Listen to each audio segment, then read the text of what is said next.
Hi guys, today we'll see how to configure virtual chassis using Juniper QFX 512032C switches. First we'll go through the topology to understand why we need virtual chassis and how to configure it. So if you see the topology here, without virtual chassis, the server connected to both the leaves will have one link as unused. Because the switch will block one of the link, it can be this or this due to spanning tree protocol to avoid loops. So this design does not allow to utilize maximum fabric capacity. Now let's see the other topology.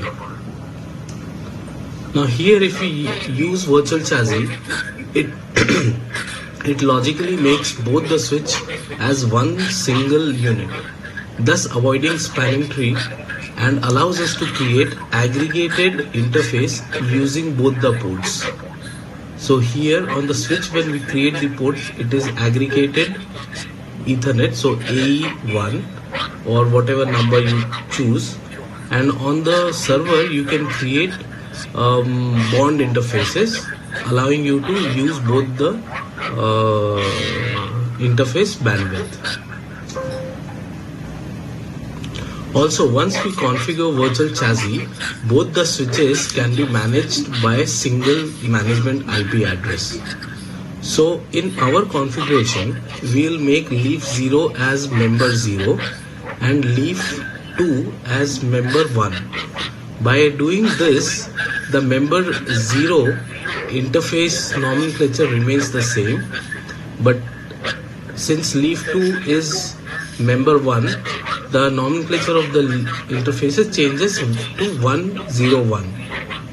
Here we are just using two leaf switches, but you can add more switches to this. So for example, if you add one more switch, which will be member 2, the interfaces will become ET201 and so on.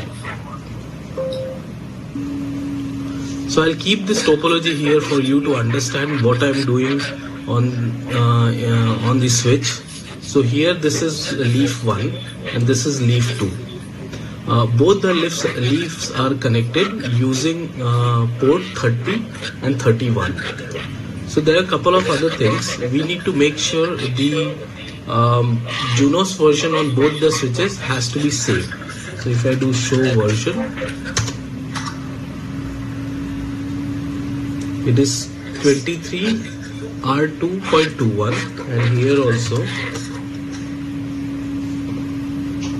23R2.21. I'll also show you the status of virtual chassis. So if you see here, show virtual chassis, there is only one member and by default it will take it as member 0. Same here, so virtual chassis, it will take itself as member 0. Please make a note of both the serial number. These serial numbers will be required to add in the virtual chassis configuration. Now let's also validate the interfaces connected to each other. So if I do show LLDP neighbor, I can see leaf 1 port 30 is connected to leaf 2's port 30. And the same thing I can check on leaf 2. It says, so this is leaf 2, port 30 is connected to leaf 1's port 30.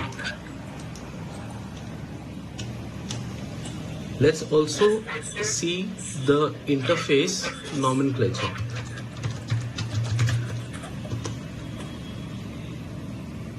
As I showed you, this is member 0. It is 001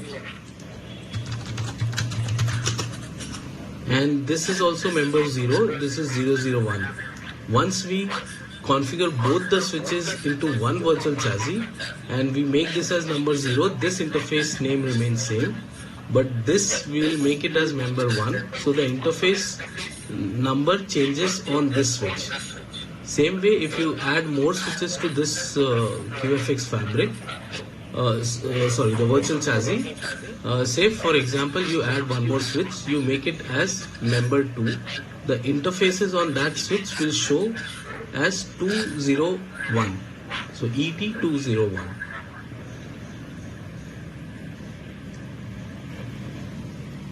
Also currently we are accessing both the switches on its specific IP addresses. Once we form the virtual chassis, there will be only one management IP address to manage both the switch. Now let's configure the virtual chassis. Most of the configuration that we need to do is on leaf 1. So the first thing, we'll enter into configuration mode and we'll set virtual chassis pre-provision.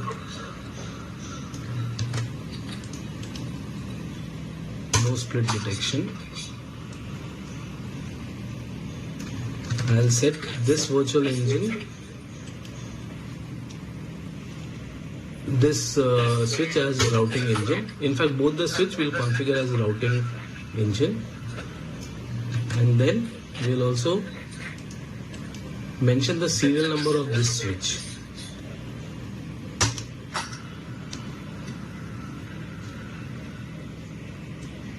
Then I set the member 1 also as routing engine, and then I mention the serial number of my member 1.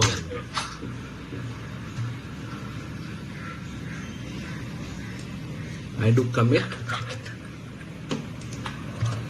and exit. Now on both the switch, I have to set the virtual chassis port as port 30 and 31. So on the member 0, I'll make request virtual chassis VC port as pix.0 port 30 and 31. Same thing, I'll repeat this on leaf 2, 30 and 31. Now let's wait for a couple of maybe for a minute for it to get converted. Okay, so now the virtual chassis has, now let's see the virtual chassis status. If you see both the virtual chassis, both the switches have been added